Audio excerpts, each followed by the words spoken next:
အားလုံးပဲမင်္ဂလာပါဒါဒီနေ့ကတော့အာဆင်နယ်နဲ့ပတ်သက်တဲ့သတင်းလေးပြောပြပေးချင်ပါတယ်အဲ့ဒါကပါလဲဆိုတော့မာတင်နယ်လီကိုရောင်းထုတ်ဖို့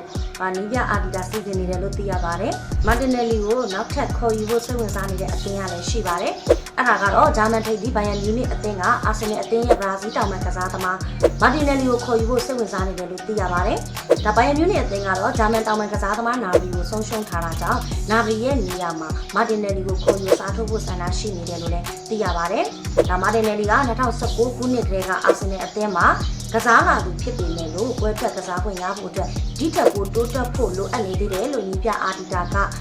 သတိပေးထားပါတယ်အကယ်၍သတ်မှတ်ထားတဲ့ပြောင်းရွှေ့ကြေးသာရမယ်ဆိုရင်ကြောင်းထုတ်ဖို့စီစဉ်ထားတဲ့ကစားသမားတဦးဖြစ်တယ်လို့ဒါအာဒီတာကပြောထားတာလို့သိရပါတယ်ဒါနောက်ထပ်အာဆင်နယ်နဲ့ပတ်သက်တဲ့သတင်းလေးကတော့ဒါအာဆင်နယ်အသင်းကဘရက်ဖို့အသင်းခေါင်းဆောင်အသက်32နှစ်အရွယ်နော်ကတ်ကိုခေါ်ယူဖို့ပြောင်းရွှေ့ကြေးသဘောတူညီမှုရရှိထားပြီလို့လည်းသိရပါတယ်ရှင်။